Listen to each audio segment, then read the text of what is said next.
हम आप सभी का स्वागत करते हैं। कहते हैं धरती पर कहीं पर स्वर्ग है, जन्नत है तो वो यहीं पर है, यहीं पर है, यहीं पर है। बात कर रहा हूँ भारत के जम्मू कश्मीर के स्टेट के बारे में। 1947 में ब्रिटिशर्स द्वारा भारत को दो हिस्सों में बांट दिया जाता है, पाकिस्तान और भारत। पाकिस्तान की तभी से नज़र जम्मू कश्मीर स्टेट पर थी। इसी की वजह से वो 1948 में कबालियों के भेष में पाकिस्तान की सेना जम्मू कश्मीर में भेजता है। जम्मू कश्मीर के 35 से 40% हिस्से पर कब्जा कर लेता है।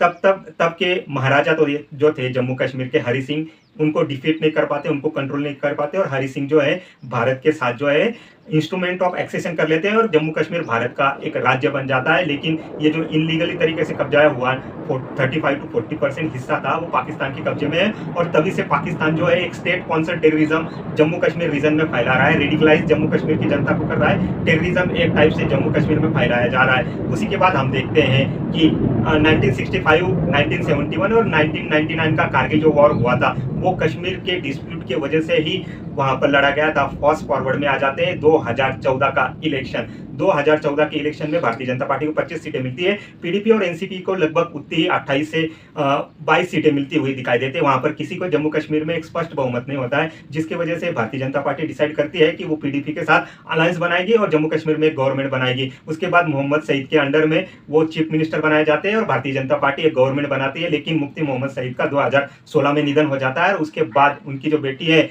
उनको महबूबा मुफ्ती, उनको मुख्यमंत्री बनाया जाता है। लेकिन 2018 में भारतीय जनता पार्टी महबूबा मुफ्ती गवर्नमेंट से अपना सपोर्ट खींच लेती है, जिसकी वजह से 2018 में प्रेसिडेंशियल रूल जो है जम्मू कश्मीर में इंप्लीमेंट किया जाता है। जम्मू कश्मीर की जो विधानसभा थी इसको डिसॉल्व कर दिया जाता है, इसको भंग कर दिया जाता है। और उसके बाद हम देखते हैं कि स्थितियां बहुत ही ज्यादा तरीके से, बहुत ही फास्ट फॉरवर्ड में चेंज होती है। 2019 में भारतीय जनता पार्टी एक स्पष्ट बहुमत से 302 सीट लेके लोकसभा में जीतती हुई दिखाई देती है। और उसके बाद ही अगस्त 2019 में जम्मू कश्मीर से आर्टिकल 370 इसको हटा लिया जाता है। आर्टिकल 370 हटने के बाद जम्मू कश्मीर को दो राज्यों में डिवाइड कर दिया जाता है। एक लेह लद्दाख का एक यूनियन टेरिटरी बना दी जाती है और जम्मू कश्मीर एक फिर से यूनियन स्टेट बना दिया जाता है। इसके बाद ही जम्मू कश्मीर को लेके सेंट्रल गवर्नमेंट के ऊपर, मोदी गवर्नमेंट के ऊपर बहुत ही ज्यादा प्रेशर बनते हुए हमको दिखाई दिया जाता है। लेकिन ये पिछले 4-5 सालों में जम्मू कश्मीर में स्टोन पेल्टिंग, रेडिकलाइजेशन, टेररिज्म की जितनी घटनाएं होती थी, जिसका जम्मू कश्मीर के राजनीति में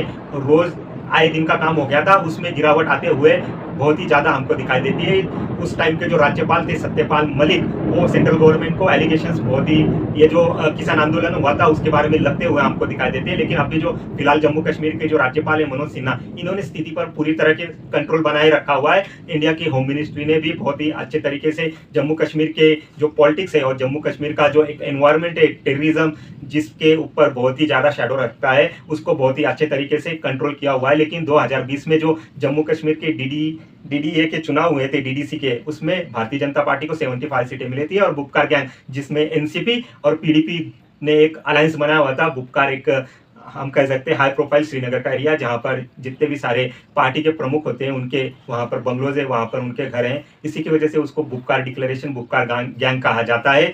उनको 105 सीटें वहां पर मिली हुई थी। अब ये जो आर्टिकल 370 सेंट्रल गवर्नमेंट के द्वारा 2019 में हटाया जाता है, इसका मामला जो था वो सुप्रीम कोर्ट में जाता है और सुप्रीम कोर्ट आर्टिकल 370 हटाए जाने को वैलिड करार देता है। साथ ही साथ सेंट्रल गवर्नमेंट को इंस्ट्रक्शन देता है कि वो जम्मू कश्मीर के अंदर जल्दी से जल्दी चुनाव कराए।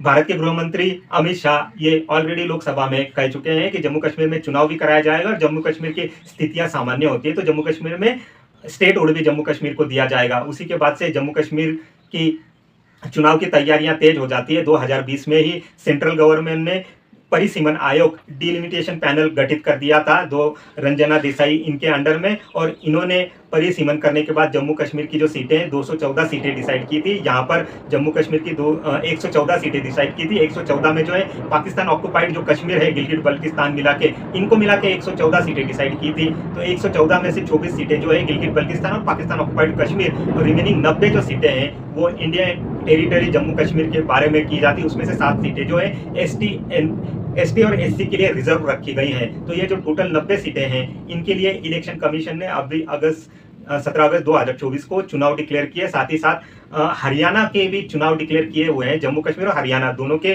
चुनाव डिक्लेयर किए हुए हैं। तो 3 फेज में जो है जम्मू कश्मीर का इलेक्शन होने वाला है। ये जो इलेक्शन होगा 1 सितंबर, 25 सितंबर और 1 अक्टूबर, इन 3 फेज तारीखों में होने वाला है। जम्मू कश्मीर का ये जो इलेक्शन है बहुत ही ज़्यादा मायने रखता है, क्योंकि आपको पता है पाकिस्तान का बॉर्डर लगते हुए जम्मू और कश्मीर ये एक स्टेट है, और पाकिस्तान स्पॉन्सर्ड टेररिज्म, पाकिस्तान के जितने भी रेडिकलाइजेशन फोर्सेस है, जितने भी टेररिस्ट ऑर्गेनाइजेशन है, जितने भी मुजाहिदीन है, वो 1919 से 1990 से लेके पाकिस्तान जम्मू और कश्मीर में एक टेररिज्म फैला रहा है। 1990 में हमने देखा हुआ है कि कश्मीरी पंडितों के ऊपर बहुत ही ज़्यादा इन रेडिकलाइज फोर्सेस का, इन पाकिस्तान टेररिस्टों का एक टाइप से हम कह सकते हैं जीनोसाइड हुआ था। बहुत ही ज़्यादा उनके ऊपर अत्याचार किए गए थे, जिसकी वजह से कश्मीरी पंडितों को घाटी छोड़कर भागना पड़ा था। जम्मू कश्मीर, दिल्ली की झुग्गी झोपड़ियों में उनको दिन गुजारने पड़ रहे हैं। अभी भी जम्मू कश्मीर के जो पंडित हैं वो वहां पर रिटर्न जा नहीं पाए, अपने घर, प्रॉपर्टी, खेती इसको क्लेम नहीं कर पाए हुए हैं। तो ये जो जम्मू कश्मीर का इलेक्शन है बहुत ही ज़्यादा मायने रखता है। जम्मू कश्मीर में प्रमुख जो पार्टियां हैं,